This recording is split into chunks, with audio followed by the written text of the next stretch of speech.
Pero bueno, muchísimas gracias por estar aquí, por continuar aquí y sobre todo por estar dispuestos a ver esta conferencia que va a ser interesantísima. La ponencia que viene a continuación es la ponencia FlyerWire by Peer Transfer. O lo que es lo mismo, un caso de éxito. Se ha quedado, se ha tomado el té, pero aún así ha dicho, no lo he entendido, no te preocupes. La conferencia que viene a continuación es un caso de éxito que es necesario verlo. ¿Por qué? Porque los emprendedores que pueden estar aquí, los nuevos empresarios, los visionarios, dicen, yo estoy comenzando, pero ¿qué me puede contar alguien que ya lo ha hecho? Alguien a quien le ha ido bien. Iker Marcaide fundó con 27 años una de las empresas más prometedoras del mundo, llamada Peer Transfer, desarrollada entre Boston y Valencia. Él nació en Boston, pero no le dio mucho tiempo a desarrollar ninguna idea porque a los 2 meses se mudaron y siendo bebé como que todavía no tenía las cosas claras. Él terminó en Valencia, a la que considera su casa, donde se licenció en Ingeniería Industrial para, al tiempo, acabar volviendo a Boston, esta vez durante años, y fundar, ahora sí, Peer Transfer, la mejor startup del mundo en 2010. Una compañía de pagos internacionales especializada en el sector educativo que 37 socios de los principales fondos de inversión eligieron como el plan de negocio más prometedor. Así que recibamos con un fuerte aplauso a Iker Marcaide. Gracias, Manu. Hola a todos. Gracias. Pues yo os voy a contar una historia, ¿no? Una historia de un tal Iker, que ya puestos, pues, oye, Iker era apuesto, un atlético, tal, muy simpático, ¿no? No, ya puestos a tirar piropos, ¿no? Y claro, lo curioso de este Iker es que cuando le invitaron a esta jornada, lo que no sabía Pablo y el resto del equipo, es que yo soy como medio granadino. Esto es lo sorprendente. No sé cuántos sois de aquí locales de Granada. Sí. Porque yo pasé mi infancia aquí, en concreto en La Zubia. No sé si incluso hay alguien de La Zubia, ¿no? Y hoy estaba dando una vuelta por la ciudad y me volvían todos los recuerdos, ¿no? Estuve hasta los 11 años aquí. Es más, hoy he pasado por delante del colegio, el Sierra Nevada, que está ahí al lado del Palacio de Deportes. Y, bueno, no sé, trae bastantes recuerdos. Entonces, bueno, de ahí, fast forward a 2008, cuando me aceptaron en MIT para hacer un MBA y un máster en dirección de operaciones. Y bueno, empiezas a pensar en ideas, ¿no? Un poco así, ambiente estimulador, ¿no? Empiezas a pensar ideas y tal. Incluso dices, a veces con tu ingenuidad empiezas a pensar en por qué no crear alternativas casi compitiendo con los sectores más complicados, ¿no? Como el sector de los pagos internacionales, ¿no? Un sector como muy bancarizado, súper regulado, etcétera, etcétera, ¿no? Y yo al final, ingenuo de mí, dije, pues, ¿por qué no hacer algo al respecto, ¿no? Y por qué no, de paso, pues, crear la alternativa a la transferencia bancaria. Entonces, esto fue un poco como reacción, no fue mi primera idea cuando estuve allí, pero fue un poco mi reacción como en primera persona. Me moví de Europa a Estados Unidos y a la hora de realizar un pago internacional, no sé cuántos de vosotros habéis hecho alguna vez alguna transferencia internacional por cualquier motivo, ¿no? ¿Sí? ¿No? Entonces, hay como una comisión y después un tipo de cambio que cuando conviertes a euros a dólares, ¿no? Y dices, uy, qué curioso, ¿no? El tipo de cambio que me dan es como muy distinto a lo que está en el mercado, ¿no? Y entonces el banco te acaba de clavar un 3, un 6%. Y dices, bueno, multiplico eso por $40.000 y acabo de perder 1.000, ¿no? Digo, joder, no está mal, ¿no? Y encima fue más divertido todavía porque el dinero se perdió. Entonces me iré arriba, me iré abajo con la universidad para ver dónde estaba el dinero. Y dije, la verdad es que es sorprendente que hoy en día, ¿no? Todo tan electrónico que el dinero se pierda y que tengas que estar me iré arriba, me iré abajo, ¿no? Entonces empecé a darle vueltas, ¿no?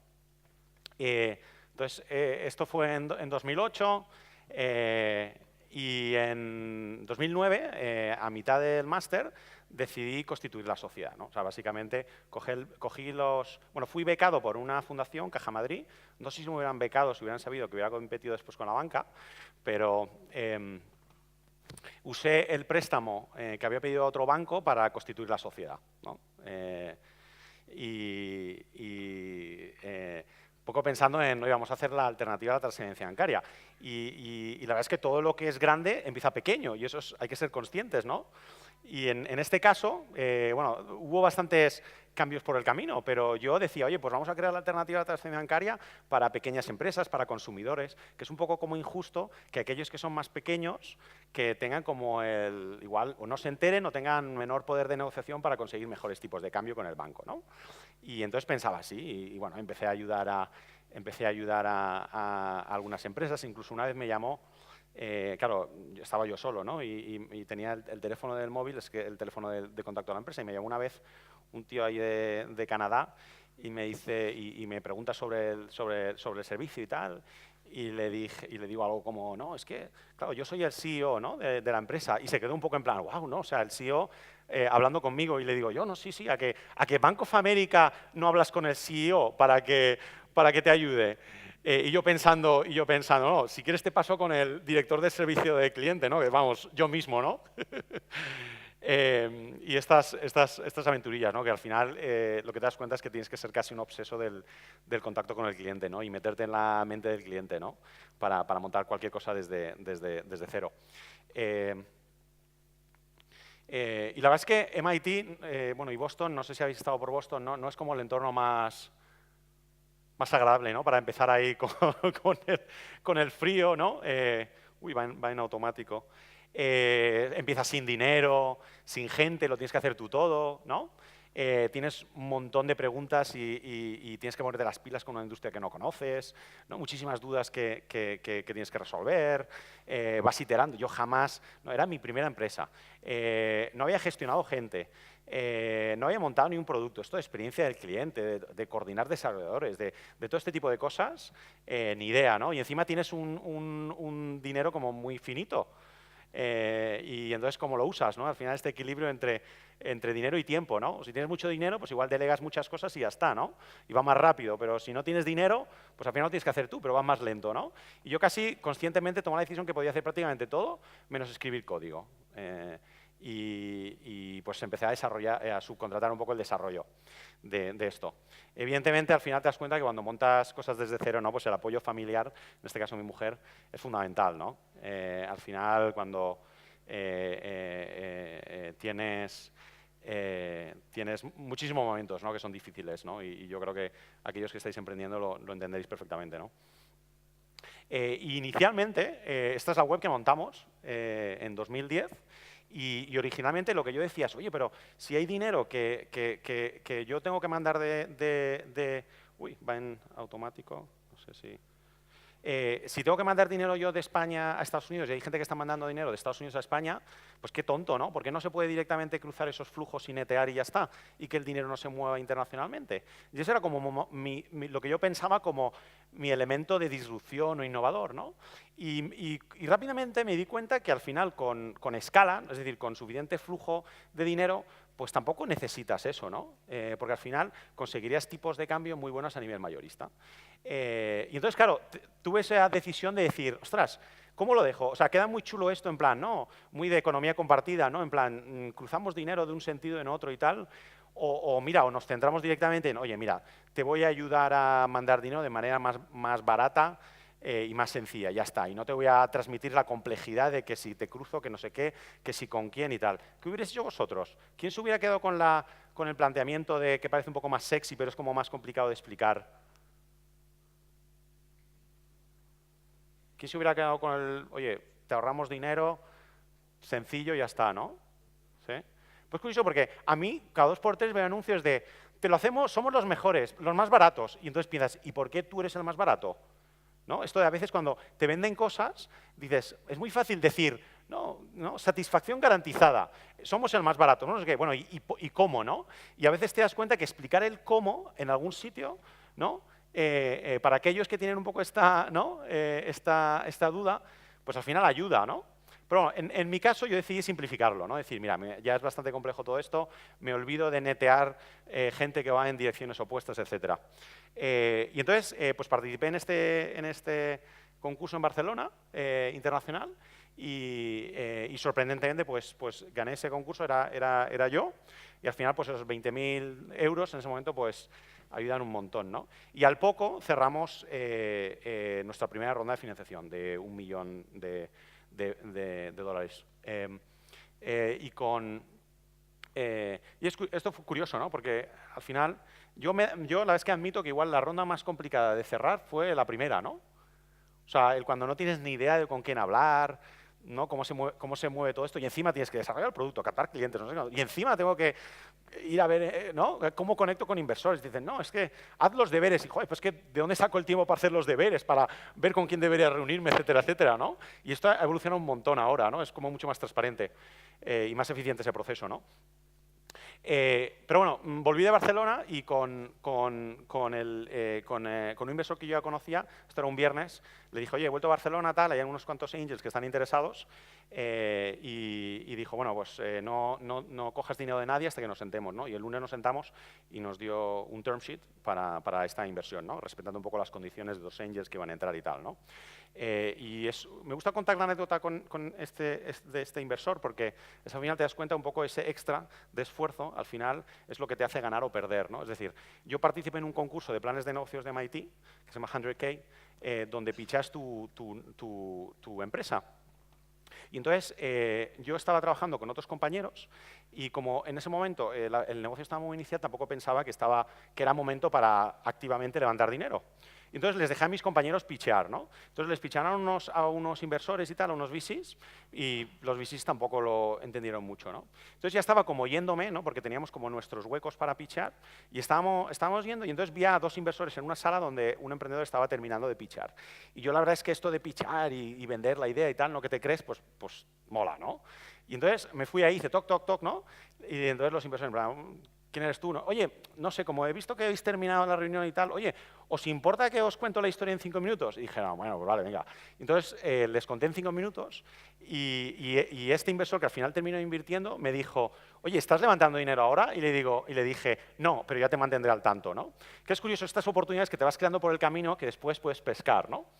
Bueno, y con este dinero entramos en un espacio de coworking que estaba DocPatch, que estaba patrocinado por un fondo. Simultáneamente abrimos en Valencia las oficinas. Y claro, y ahí hubo un momento, un poco el segundo pivot, ¿no? Que es este sector de mover dinero y tal sin tener muchos recursos. Es complicado, muy regulado, muy tal, ¿no? Y encima bancos no querían trabajar con nosotros porque, claro, veían que pues, dinero se podía blanquear por sus cuentas, etcétera, etcétera, ¿no? Y entonces empecé a tener bastantes reuniones con clientes y incluso con universidades, ¿no? Porque la verdad es que como algunos clientes que nos estaban usando eran, y esto teníamos como un par de cientos de clientes, eran estudiantes, pues dije, oye, pues igual voy a una universidad y si le digo, por favor, casi pues poniéndome de rodillas, ¿no? En plan, oye, por favor, ¿le podrías decir a algunos estudiantes que nos usaran y tal? Y sorprendentemente me senté con MIT y dijeron, sí, esto de las transferencias es un auténtico coñazo. Me dijeron, tenemos 4.000 estudiantes internacionales, la mitad son chinos, y la mayoría de esos se llaman Li o Wang. Y es que encima, quien paga no es el estudiante, es el tío, es el abuelo, es el no sé qué. Tenemos aquí un follón de Lis y Wangs que no veas. De repente nos entra un pago, no tenemos ni papa. Y esto es interesante porque esto es lo que te pasa a ti cuando miras el extracto de la tarjeta de crédito y dices, ¿y este pago? Y eso lo has hecho tú, ¿eh? ¿Y este pago de qué será, no? Pues esto multiplicado por 4.000 y con muchísimos apellidos. Y entonces dijeron, oye, si estáis dispuestos, o sea, si vais a hacer algo al respecto, pues estaríamos dispuestos a considerarlo, ¿no? Y esto fue un poco el momento en plan, oye, ¿y tendría sentido darle la vuelta al negocio? ¿Y por qué no, en vez de vender al consumidor, por qué no lo vendemos a la universidad que egoístamente quiere solucionar este problema? Le creamos una solución. Por tanto, reducimos nuestro coste de adquisición porque vendemos a una universidad, no es un B2, B2C, más que un B2C. Y aparte, pues generamos la confianza que es fundamental para, yo voy a, oye, dame $40.000 para, ¿tú quién eres, no? Pero si te lo dice la universidad, pues te vas a fiar, ¿no? Entonces yo salí como bastante contento de la reunión esta, de vueltas. Entonces dije, bueno, uno está bien, pero no es representativo, voy a sentarme con otra universidad. Me fui a Harvard, ¿no? Y me dijo Harvard, hostia, pues esto es muy buena idea, ¿no? Es tan buena idea que yo creo que hemos firmado un contrato de alguien que hace exactamente igual. Y me dicen el nombre, Travelex, y yo digo, voy a mirar Travelex. Una empresita en Londres, factura como 200 millones. Entonces, en ese momento podría haber dicho, hostia, pues igual me monto una cosa de taxis y igual la llamo Uber, que hubiera salido bastante bien, o sigo con esta historia de las transferencias. Y dije, oye, pues yo creo que es este momento de la competencia, ¿no? Oye, yo creo que la verdad es que estos tíos que son como bastante monstruitos, muy grandes, muy lentos y tal, igual hasta lo podemos hacer mejor. Y como en Estados Unidos el mercado está tan poco desarrollado, pues igual podemos hacer algo al respecto, ¿no? Y dije, vamos a seguir adelante, ¿no? Entonces fuimos a vender al primer cliente, que no sabía que era el primer cliente, y fuimos sin un producto. Tampoco sabía que no teníamos producto. Simplemente fuimos con una web, no era ni, era como dinámica, pero quedaba en la web dinámica, pero no había nada detrás, nada, ¿no? O sea, no mandaba ni emails, ¿no? Y fuimos con esto, ¿no? Esto a Bryn Mawr, ¿no? Después me encontré con este tío, el CFO de esta universidad, al cabo del tiempo en una feria, y me dijo, hostia, Iker, yo no sabía que éramos el primer cliente. Y yo, no, qué divertido, ¿verdad? Sí, que nunca preguntaste, nunca preguntaste. Y ya como teníamos, ya quedó un poco como anécdota, ¿no? Ya teníamos como 100 universidades, ya un poco igual, ¿no? Bueno, y a partir de ahí pues empezamos ya centrados muy en el tema educativo, empezamos a ejecutar, ¿no? Es que a veces esto de tú piensas en una visión muy grande, ¿no? Y tú quieres vender un sueño muy grande, pero al final tienes que empezar centrado, ¿no? Y es súper útil, yo creo, el pensar quién es mi cliente, qué es la propuesta de valor, el producto, tal, ¿no? Lo tienes súper claro, ¿no? Y en este caso teníamos súper claro, eran universidades, exactamente a quién vender, ¿no? Los 2.000 contactos en Estados Unidos que teníamos que atacar.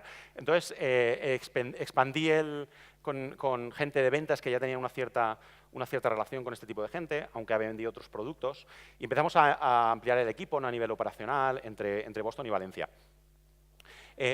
Bueno, la web empezó un poco a evolucionar, ¿no?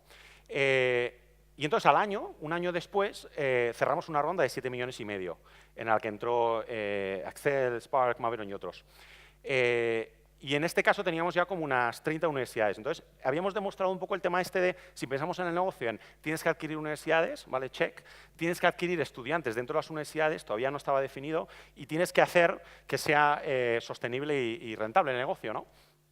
Y todavía eso no lo habíamos resuelto, ¿no? Entonces casi entramos en una serie A para resolver esas dos otras preguntas. Y a partir de ahí, bueno, pues empezamos nos metimos en unas oficinas nuevas, etcétera, etcétera. Entonces ya empieza como a parecer un poco más real, ¿no? Cuando llegas a 50 personas ya empieza a parecer como bastante real. Empiezas ya a preocuparte también un poco de los procesos internos, ¿no? De la escalabilidad, de gestionar los workflows internamente, ¿no? Y empiezas a pasar de 10 transacciones, ¿no? De un tío de India que te llama a mitad de noche a miles de clientes que te empiezan a llamar, ¿no? Empiezas a cerrar acuerdos para mejorar un poco tus métricas. En este caso teníamos que cerrar acuerdos alrededor del mundo para empezar a soportar distintas divisas, etcétera, ¿no? Entonces, porque al final el negocio, un poco por explicarlo simplificadamente, consistía en nosotros creamos cuentas repartidas por todo el mundo para que los estudiantes hicieran un pago doméstico, que al final resultaba muy barato, muchas veces gratis. Nosotros cogíamos la divisa en ese país, por ejemplo, euros, ¿no? Transferencia doméstica en una cuenta en euros. Coger esos euros y agregar una compra a nivel mayorista de 5 millones de euros a dólares. Con eso conseguíamos un tipo de cambio muy bueno, repartimos parte de los ahorros con el estudiante y el resto pues eran un poco nuestros ingresos, ¿no? Y después agregamos esos dólares convertidos, ¿no? Con muchos otros dólares que vienen de Corea, de no sé qué, no sé cuántos, y se lo mandamos a la universidad y le decíamos, oye, aquí van 20 millones de dólares con el detalle de quién ha pagado qué. Eso era un poco, ¿no? Y creamos un poco ese SaaS de cara a la universidad, incluso integrado un poco en su sistema de información. Al final te das cuenta que resolver problemas, ¿no? Es realmente ver un poco qué es lo que quiere tu cliente conseguir, ¿no? En este caso, las universidades no era simplemente recibir el dinero, era recibir el dinero, postearlo, un poco todo ese flujo de trabajo asociado, ¿no? Y al final lo más gratificante son los clientes, ¿no? O sea, clientes de 300 países que realmente se vuelcan, ¿no? Incluso tuvimos algunos focus groups y tal, vino una china una vez y dijo, yo me tengo que ir, pero simplemente os quiero decir I love you, ¿no? Y nosotros, hostia, ¿cómo que nos love you? Que somos tu proveedor de pago, somos lo más aburrido, ¿no? Y te das cuenta que a estos estudiantes que vienen de todo el mundo les ayudas mucho más, ¿no? Ese apoyo cuando se están moviendo por el mundo es fundamental. Y bueno, a partir de ahí, pues empiezas a crear, ¿no? Empiezas a preocuparte por la cultura, etcétera, y te das cuenta que la gente está como mucho más volcada, ¿no? Que no es simplemente un trabajo, ¿no? Es mucho más. Y a partir de ahí, bueno, a día de hoy, bueno, yo la lideré hasta 2013, a final de 2013, después estuve un año en el consejo y al final un poco lo que me di cuenta, y igual os ha pasado a vosotros como emprendedores, es que, claro, te das cuenta de que para hacer algo bien tienes que estar como muy centrado, ¿no? en una cosa. Y al final ves muchos otros problemas que merece la pena que se resuelvan, ¿no? Entonces, en mi caso, yo a final de 2013 está un poco a caballo entre Boston y Valencia, aparte de que nació mi primer hijo en Valencia, que es donde estaba mi familia, me di cuenta como que al final había tenido la suerte de montar un equipo extraordinario, ¿no? Inversores muy comprometidos, y la empresa ya prácticamente rentable y ejecutando un poco en ese camino que para lo que yo lo creé, ¿no?